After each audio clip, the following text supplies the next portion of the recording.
Gimana? Walaupun Shopee sama Tokopedia itu kita ngelihat tuh pasarnya luas, dia punya spesifik customer yang kita mungkin nggak sadar, tapi kalau ini saya omongin, bener juga gitu. Apa tuh, Mas? Kita kasih solusi. Oke, caranya gimana supaya nama brand kita ada di kepala customer? Iya. Nah, teorinya namanya positioning. Positioning, oke. Saya pernah bahas nggak nih di sini ya? Iya, pernah ya. Tapi ini saya ngulang dikit aja. Boleh. Nanti cari yang lama lah ya. Pokoknya saya ulang dikit aja. Saya tambahin sesuatu yang belum pernah ada di podcast yang lalu. Oke. Saya lengkapi dari apa yang saya pernah sampaikan dulu. Yang pertama adalah secara teori untuk bisa masuk ke pikiran customer. Jadilah yang pertama. Itu prinsip pertama tuh. Oke. Jadilah yang pertama. Oke. Cintanya Bang Dery yang pertama. Balik lagi nih. Hari ini kayaknya saya mau posting di Hype deh, jadi nggak muncul di timeline dia tuh. Iya. Ya pertama. Jadi pertama pasti gampang. Cinta pertama kita itu gampang sampai entah kita nikah sama cinta pertama kita atau enggak gitu ya. Itu bakal terngiang-ngiang gitu. Iya betul. Bakal keinget terus. Iya, bakal keinget terus. Oke. Jadilah yang pertama di kepala customer. Ya. Masalahnya menjadi yang pertama itu nggak gampang sekarang. Iyalah, banyak banget penawaran. Udah banyak air mineral, udah ada Aqua di situ. Aqua udah punya tempat duduk manis di kepala customer. Iya. Gigi Putih udah dipunyai Pepsodent, tempat duduknya udah manis di situ Pepsodent. Jangan suruh pergi Pepsodent di tempat duduk itu. Iya. Gitu. Terus caranya gimana? Jack Trot kasih cara yang kedua. Kalau kamu nggak bisa jadi yang pertama, karena memang udah ada brandnya lain yang punya tempat duduk manis di kepala customer. Yang kedua, yang harus kamu lakukan adalah buatlah kategori baru supaya bisa jadi yang pertama. Oke, artinya ini buat satu produk yang memang belum punya dimilikin sama orang-orang. Bukan produknya, kategorinya.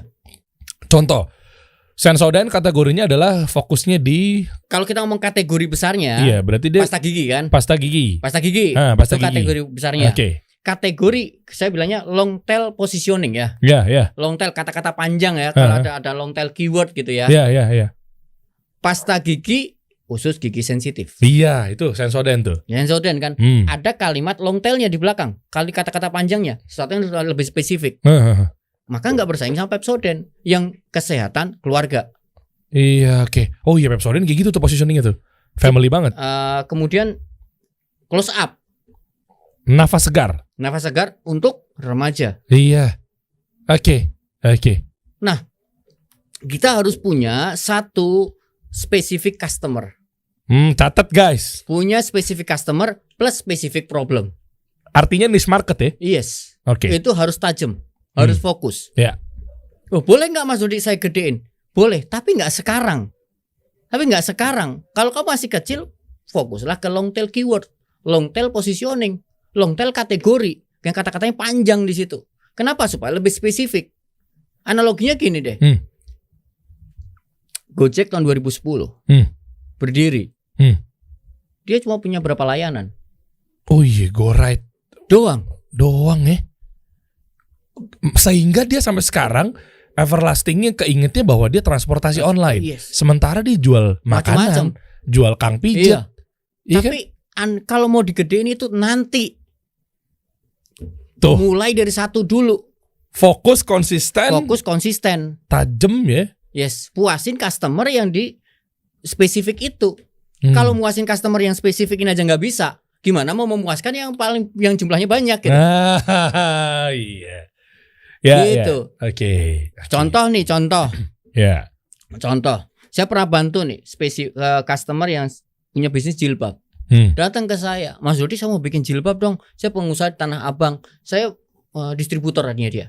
Saya jual banyak brand. Saya jual produk-produk yang non branded juga. Di situ udah persaingannya pasti harga. Karena saingan distribusi. Saya mau bikin brand sendiri dong supaya nggak saingan harga. Oke. Kamu masuk kategori apa? Jilbab, ya udah jilbab aja. Saya bilang gini, kamu masuk ke kategori jilbab aja, jilbab doang, pasti saingan harga lagi. Karena semuanya juga jilbab. Semua jilbab. Masuk ke kategori gede, yaitu kategori jilbab. Oh, kegedean. Nah, harus buat long tail. jilbab titik-titik. Itu titiknya harus diisi dulu. Nah, cara ngisinya gimana? Specific customer, specific problem. Oke. Coba ya kita telah ya. Oke ya. Specific customer, specific problem. Oke, orang pakai jilbab ngapain aja? Di keseharian. Keseharian tuh kemana aja sebutin. Contoh. Kampus. Aktivitasnya apa? Kampus, apa lagi? Kantor, apa lagi? Apa lagi dong? Belanja, iyalah. Karyawan antum gak ada yang pakai jilbab ya? Kan cowok semua. Oh, cowok semua ya. Kita melarang orang karyawan pakai jilbab di sini. Larangan ya. Di tempat saya juga larangan tuh. Kita malah tidak harus lepas jilbab kalau di kantor saya. Mantap. Karena laki-laki. Masa laki-laki nggak boleh pakai jilbab. Ini namanya Dimas nih. Dimas. Tapi rambutnya panjang ya. Iya, segini. Iya benar. Iya, oke. Lebih spesifik lagi tuh ya. Itu spesifik customer. Oke. Setelah dapat spesifik customernya, contoh nih misalnya orang yang mau kerja lah ya. Orang yang mau spesifik customernya adalah para muslimah yang pengen kerja pakai jilbab. Oke, spesifik customer. Kemudian tanyain pas jilbaban mau ke tempat kerja, problemnya apa saja? Oke. Misalnya itu interview customer. Bangunnya harus lebih pagi lagi atau enggak terkait dengan jilbabnya. Terkait dengan jilbabnya. Iya, maksudnya kan gini, dia akan lebih pakainya harus lebih ribet. Gitu kan maksudnya kan. Ya, benar, ribet karena saya enggak punya waktu banyak buat dandan. Yang kedua, panas misalnya. Yang ketiga, desainnya kok enggak sesuai sama identity perusahaan saya. Contoh, yang keempat apalagi banyak. Pasti banyak problem di situ muncul. Ya bahannya belum. Nah, bahannya udah banyak lah kasar pokoknya. Gitu kan. Nah, kemudian kalau kita punya banyak customer yang kita interview, kalau saya mencaratkan minimal 30. Berarti ini problem statement minimal 30. Oke. Untuk mendapatkan problem statement. Untuk mendapatkan problem statement minimal interview 30 orang. Setelah tapi syaratnya satu ya. Customernya sama semua loh, spesifik customer semua loh. Jangan yang satu orang traveling pakai jilbab, yang satu orang mau ke kantor pakai jilbab. Datanya nggak akurat nanti. Nggak akurat, bener. Beda. Harus spesifik customer. Orang yang ke kantor ya udah kantor aja. Interview lah minimal 30. Udah, catat semua pain-nya, catat semua problem yang muncul. Setelah catat semua problem yang muncul dari customer 1 sampai 30, sticky note. Kalau aneh sih suka pakai sticky note. Sticky note ya, Sticky note. Ini sticky note yang sama kan berarti misalnya nih ada 30 customer. Satu customer punya 5 problem. Contohnya gitu ya. Iya, yang tadi itu ya. Tadi ada misalnya 5 problem ya satu customer. Berarti kalau kita punya 30 customer, berarti ada 150 problem. Iya. Yang sama, yang mirip satuin tuh sticky note-nya. Satuin tuh. Kelihatanlah sticky note yang tumpukannya paling banyak. Iya. Itulah specific problem. Selesai itu masalahnya pakai produk kita. Wah. Itu jadi long tail keyword positioning. Saya spesialis jilbab untuk orang kantoran yang memiliki masalah titik-titik. Itu pun yang boleh ditaruh di bio juga. Yes. Oke. Baru nanti ketika campaign marketingnya dan lain sebagainya. Udah, pokoknya mainin gitu ya? Orang yang pokoknya problem orang kantoran. Iya. Gitu. Guys, ini saya jadi kepikiran. Bagus nih Mas Dodi, Masya Allah. Ingat kan kita lihat video advertisingnya. Tadi udah bahas mengenai Sensodyne ya. Kita lihat di Sensodyne. Pasta gigi khusus gigi sensitif. Yang dia tampilkan, yang dia komunikasikan itu ibu-ibu atau mama yang gaul misalnya. Ya kan, yang cenderung memang nongkrong, reuni dan lain sebagainya. Ya kan, kita ambil ibrohnya di sini pelajarannya ya. Lalu si mama itu bilang bahwa setiap iklannya dia nggak pernah bahas mengenai gusi berdarah, dia nggak pernah bahas mengenai gigi berlubang, dia nggak pernah bahas mengenai bau mulut. Ya meskipun kan? Sebetulnya bisa. Tapi yang dia bahas adalah cerita-ceritanya, banyak kreasinya. Tapi salah satu bentuk kreatif yang dilakukan adalah, iya kita reunian nih, buruan dong lu makan lama banget nih, gigi gua ngilu. Nanti cerita tentang reunian, nanti cerita lagi tentang nganter anak misalnya, ya kan biasanya kan di sekolah kan ada kantinnya, ibu-ibu pada ngumpul, ayo dong tuh anak-anak kita udah pada keluar nih, buruan yuk kita anter nih daripada ntar dia pada main keluyuran, taunya bentar dong belum habis nih, es teh manisnya dingin, ngilu, kayak begitu-begitu diangkat ya, makanya itulah dijadikan campaign yang memang orang-orang melihat bahwa ternyata memang dia fokusnya mengenai gigi ngilu, Iya, gigi sensitif. Nah, dia pecahkan masalah itu dan berikan solusi. Yes. Oke, nice. Itu yang namanya positioning. Makanya muncullah sebuah statement dari Jack Trout, saya lupa nih, Jack Trout atau David Ecker mengatakan gini. Ibunya strategi marketing, ibunya campaign, itu adalah positioning. Tapi dari statement ini sebenarnya saya tergelitik nih. Kalau ibunya adalah positioning, bapaknya siapa gitu? Iya. Kok tiba-tiba ada? Tiba-tiba punya anak gitu, anaknya strategi marketing gitu. Iya. Intermezzonya bagus ya. Iya. Oke, dari situlah berarti orang jadi gampang inget brand kita. Yes, kan tujuannya tadi kita punya satu brand yang nancep di kepala customer. Analoginya gini ya, nih, ini teman-teman ya, analoginya gini. Saya sering pakai analogi sama metafora karena brand ini makhluk goib. Kalau nggak di metafora kan nggak dianalogikan, susah diomongin nih. Iya benar. Gini, andai kata ini otak manusia nih, andai kata ya, walaupun nggak gini-gini amat ya, tapi anggap aja lah ini otak manusia. Lonjong. Ya, Le Mineral nih misalnya. Oke nih, ini otak manusia nih ya, ini otak manusia dan ini nama brand ente. Scarlett. Oke. Nempel sini. Kan nggak bisa nempel kan? Iyalah. Nempelnya kan harus karetin. Gitu kan? Atau di lakban atau diapain? Pakai karet aja. Iya. Jangan, ini contoh kasusnya pakai karet, jangan dicari contoh kasus lain, susah nanti saya. Oke. Contohnya karet ya. Iya, karet. Yang bikin nempel karet ini positioning nih. Oke. Nama brand ini kalau nggak ada positioningnya nggak bisa nempel. Iya, lepas. Nah, karet itu positioningnya. Heeh.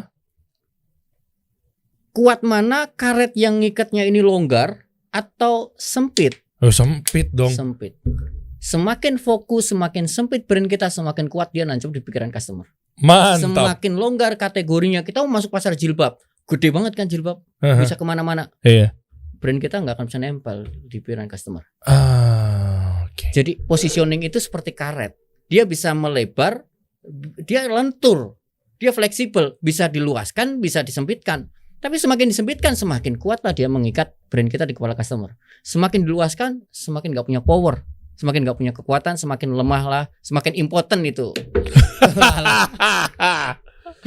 Mas gitu. Dodi Zulkifli, ngeri. Ya. Coba kita bedah brand lagi yuk. Oke. Coba. Apa lagi, Cok? Ini aja, Le Mineral. Contoh menarik nih. Coba. Dia punya stimulus kayak ada manis-manisnya. Sama apa dia punya stimulusnya? Dia karena ini kan namanya Le Minerali yang menjadi satu positioningnya dia. Iya. Air matanya dari mineral. Iya. Dari pegunungan. Iya. Ini mudah-mudahan saya nggak salah ngomong ya, karena saya dapat informasi ini dari bosnya langsung. Bukan dari bosnya lah, pokoknya dari orang yang bisa dipercaya gitu. Oke. Saya dapat informasi langsung. Jadi Aqua ngerasa kecolongan. Wah, ini menarik nih. Kayaknya ini bakal jadi 2 part, yang part 2-nya ini adalah khusus membahas bagaimana cara Le Mineral mengakuisisi Aqua. Nah, nama brandnya tadi kayak ditit aja deh ya. Bukan, gini guys. Ini disclaimer ya. Di sini coba pakai sudut pandangnya Mas Dodi. Iya, gitu dulu aja. Ya. Kan kita bebas bersuara, bebas berpendapat. Jadi ini menurut Mas Dodi. Menurut saya. Nah, gitu aja. Biar aman, jadi nggak perlu disensor. Yes. Tapi judulnya tetap bagaimana cara strategi Le Mineral mengakuisisi Aqua. Abis ini kita bahas tentang rasa teh terbaik ada di pucuknya, melawan apapun makanannya, minumnya teh botol sosro. Oke. Kalau sama Mas Dodi emang seru kalau bahas brand nih. Ini dulu deh. Oke. Aqua versus Le Mineral. Aqua sebenarnya sudah kuat di positioning. Dia punya positioning, punya asosiasi yang cukup kuat, yaitu diambil dari mata air pegunungan asli. Si Aqua. Oke. Dan kita ngelihat logo packagingnya itu kan gambar pegunungan tuh, gambar gunung kan. Karena itu menceritakan positioningnya. Oke. Dan menurut Jack Trout yang sudah meriset selama 70 tahun. Lama banget tuh, 70 tahun loh. Ini riset bukan dilakukan 70 tahun. Diambil dari data brand 70 tahun ke belakang. Oke. Ternyata setelah diriset, brand-brand yang top of mind nggak ada yang turun menjadi nggak ada yang hilang dari top of mind-nya itu. Artinya selama 70 tahun dia selalu posisi 1, 2 atau 3. Wah, itu keren 70 banget. 70 tahun yang lalu itu nomor 1, 70 tahun kemudian itu tetap nomor 1 lagi. Masya Allah, itu gimana tuh ikhtiarnya? Nah, tapi ada sekitar 3% brand yang dia menghilang dari jajaran top of mind. Wah. Oke. Nah, ini yang diriset sama Jack Trout. Kenapa yang 3% bisa menghilang? Iya. Ternyata yang membuat sebuah brand hilang dari top of mind disebabkan karena satu long tail keyword, satu satu kata-kata magic yang dimiliki asosiasi kuat dengan brand itu. Misalnya Aqua adalah air mata air asli, itu udah nggak lagi dikampanyekan sama Aqua. Oke. Lepas ya. Lepas, karetnya lepas tadi. Lepasnya itu karena memang karena si Aquanya udah ganti campaign, ganti kata-kata. Salah nggak tuh? Ya itu salah dan benar, nggak ada. Gini, tergantung sih ya. Artinya dia pengen mengganti satu posisi tertentu, sangat mungkin. Dia pengen mengganti, saya nggak mau pakai ini lagi deh, kayaknya ini jadul misalnya. Sangat mungkin sekali diganti. Nah, tapi dalam kasus Aqua, ini yang saya lihat ya, disclaimer. Ini yang saya lihat, kasus Aqua adalah dia merasa kecolongan gitu. Kecolongannya dalam hal apa nih? Karena air mata pegunungan diambil sama Le Minerale. Oh oke. Cuma disandingin doang sama gitu bisa langsung terakuisisi? Enggak, aku kan hilang. Aku udah ngomong lagi mata air pegunungan. Iya, begitu dia udah ganti posisi, kecolongan. Pakai fokus. Iya bener. Enggak fokus, ada Aqua ya. Iya, dia kayak gitu. Tapi itu berhasil juga sih Mas ya. Ya itu berhasil juga. Karena ketika kita misalnya ngehang di kantor, ketika kita salah jawab, lu nggak fokus lo, lu nggak minum kurang Aqua gitu kan. Dia lumayan berhasil di situ tuh. Oh makanya akhirnya si Le Mineral masuk dengan tuh air mineral pegunungan. Oke. Bayar nih Le Mineral udah kita bedah nih di sini nih, disebut berapa kali lo. Oke. Nah, apakah itu hasilnya baik atau buruk itu yang saya nggak tahu. Iya. Tapi itu menghilangkan Aqua dengan kekuatan yang UVP-nya Aqua yang lama itu jadi menghilang. UVP, Unique Value Proposition. Betul. Satu fitur unggulannya Aqua yang dulu didewa-dewakan, yang dulu ini kekuatan saya gitu. Ini power saya. Diambil sama Le Minerale. Apakah itu terjadi juga pada teh pucuk harum dengan teh pucuk harum kan baru? Oke. Tapi kan kok lihat dari awareness-nya atau mungkin dari sales-nya atau mungkin dari data kan dia bisa ngalahin Aqua. Teh botol sosro. Sebenarnya kalau saya memang dari data riset yang saya baca, saya pernah baca data riset versinya Jakpat ya tahun 2020 kalau nggak salah, data risetnya saya baca. Secara awareness menang teh botol sosro. Karena dia ngiklan di mana-mana kan? Ngiklan di mana-mana dan udah cukup kuat. Ketika sebutkan teh dalam kemasan yang Anda ingat, nomor satunya teh botol sosro. Iyalah, nggak heran nih. Nomor 2 teh kotak. Nomor 3 teh gelas. Nomor 4 teh pucuk. Teh pucuk tuh awareness nomor 4 tuh. Untuk awareness ya? Untuk awareness tuh. Nomor 4 tuh teh pucuk. Kemudian ditanyalah pertanyaan kedua. Teh apa yang kamu minum sebulan terakhir? Nomor satunya ganti teh pucuk. Lah kok bisa? Enak bener hidupnya. Lo kesebut keempat gara-gara awareness, tiba-tiba salesnya yang menang teh pucuk. Kok bisa gitu ya? Aqua kesian. Itu banyak faktor. Teh botol. Teh botol kesian. Itu banyak faktor. Itu kalau di fantastic di shortcut branding di workshop saya pakai branding journey itu. Itu kelihatan tuh. Oh, karena awarenessnya menang tapi kok di salesnya kalah, penyebabnya nomor sekian sama nomor sekian. Itu ada tuh. Oh ada tuh. Mantap. Tapi bisa kasih bocoran deh nggak apa-apa. Oh gitu, boleh. Kalau kasusnya ini ya, kasusnya teh botol sosro ya. Kalau andai kata menang di awareness, tapi secara sales gagal, bukan gagal sih, artinya tidak sesuai harapan, kesebut di pikiran, tapi kok ternyata nggak kebeli, kesebut di pikiran, tapi kok nggak ke check out, berarti salahnya kemungkinan ada dari 2 tempat. Apa aja tuh? Yang pertama, distribution channelnya, dibeli susah barangnya. Nggak ada di mana-mana. Kalau produk kemasan artinya harus ada di mana-mana. Kalau ada jasa berarti misalnya, responnya lambat dan lain-lain. Padahal orang udah pengen beli. Iya. Yang pertama distribution channel. Distribution channelnya kemungkinan besar ada masalah. Waduh. Itu. Itu yang pertama. Yang kedua dari produknya itu sendiri. Jangan-jangan harganya nggak sesuai harapan. muncul di pikiran customer tapi ternyata harganya nggak oke. Oh, persepsinya berarti. Iya, betul. Kasusnya teh botol sosro menurut saya kombinasi keduanya. Yang dimana yang pertama secara distribution channel teh pucuk jauh lebih luas daripada teh botol sosro. Ada di warung-warung apa segala macam. Warung-warung, cobalah Anda keluar dari rumah toko kelontong, teh botol sosro nggak ada di situ. Oh, itu kenapa ya? Nah, nggak tahu. Itu nggak tahu tuh. Saya nggak berani bahas lebih dalam. Sebenarnya saya punya sudut pandang tapi nggak saya bahas di sini lah. Ya. Karena tergantung kredibilitas brand ya nantinya ya. Oke. Nah, yang kedua, secara produk, secara harga teh pucuk lebih menang. Lebih murah? Bukan lebih murah sih, dipersepsikan lebih murah. Kok bisa? Ya dia ukurannya dikecilin, dan dimurahin. Oh, gitu mainnya. Berarti berapa? Teh botol berapa mili? Wah, saya nggak hafal tapi saya pernah ngitung. Wah, ini sebenarnya plus minus 11-12 gitu. Oh, gitu. Tapi secara persepsi kan ya botolnya dibikin langsing. Iya benar. Bener agak langsing nih kalau dipikir-pikir. Istri saya teh pucuk mulu tuh. Iya. Ya jadi di antara dua faktor itu sih atau kombinasi keduanya. Yang pertama distribution channelnya nggak kurang merata. Entah itu kesengajaan atau tidak saya nggak tahu. Yang kedua adalah tentang produknya itu sendiri dari sisi faktor harga. Gitu. Kalau kasusnya teh pucuk sama teh botol sosro. Gitu.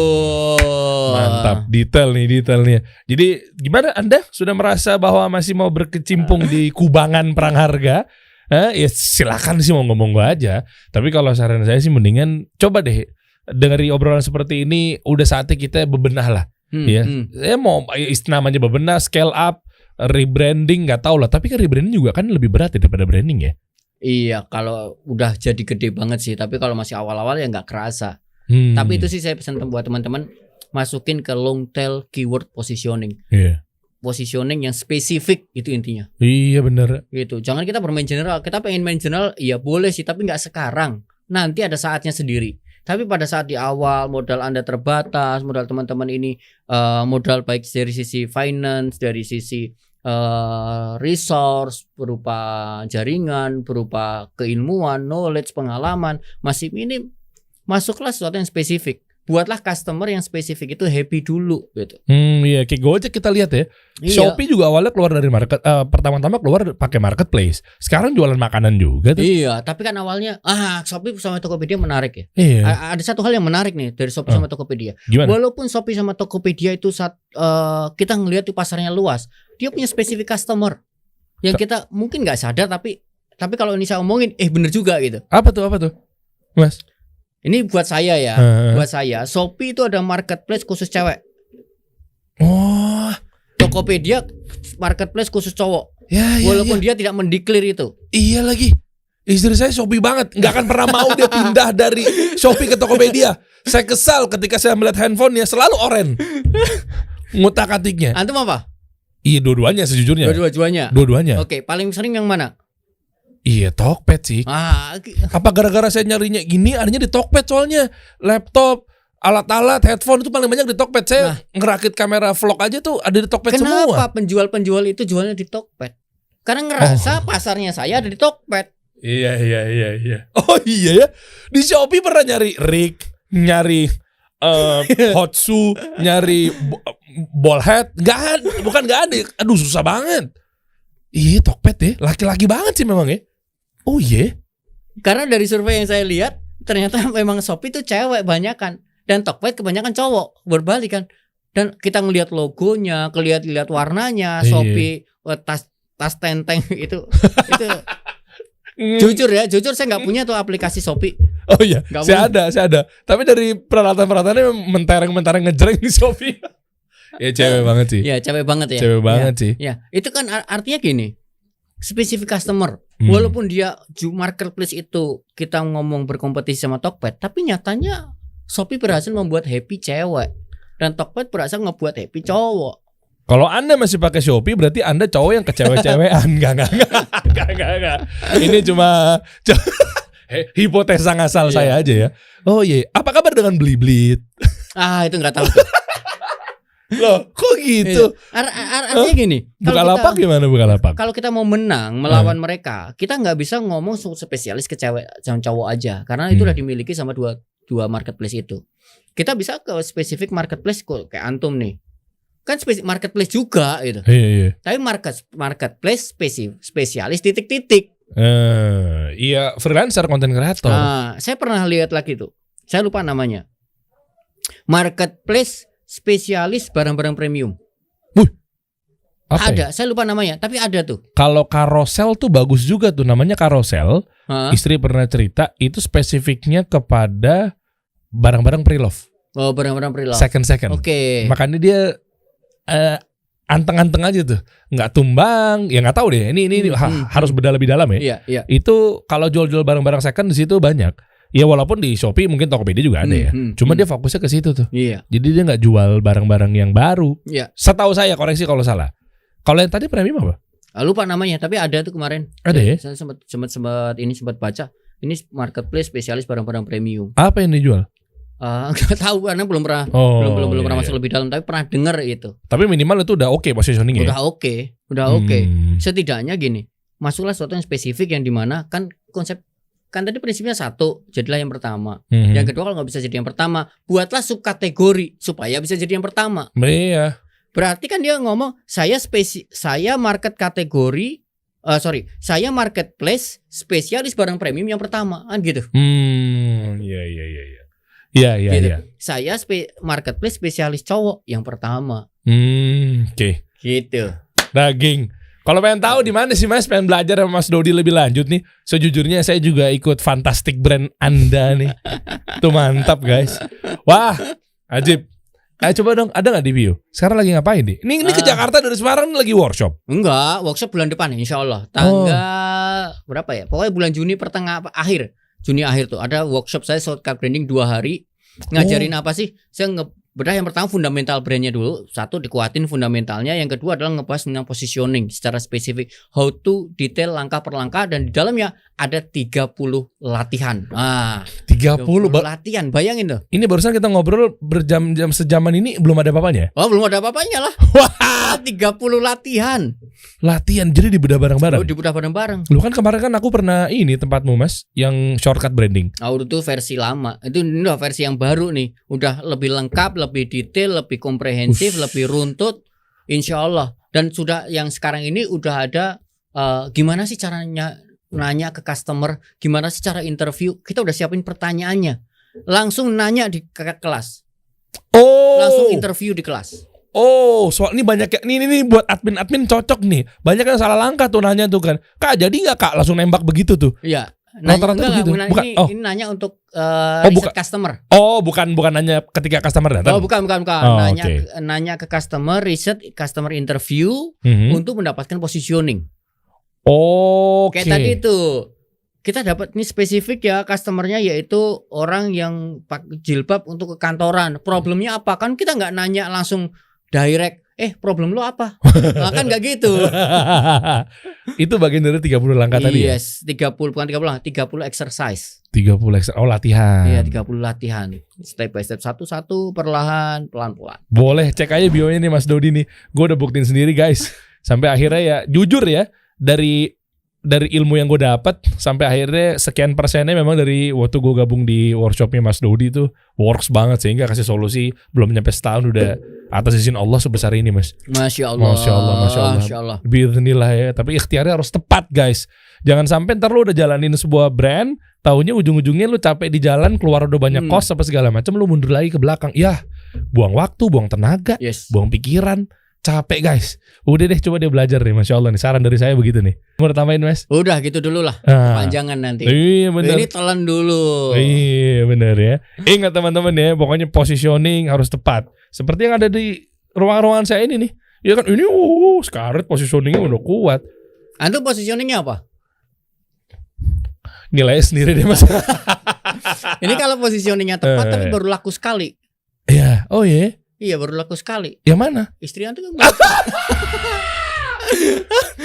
Saya akan membantu para muslimah. Oh dia nanya itu, kira nanya ke bisnis.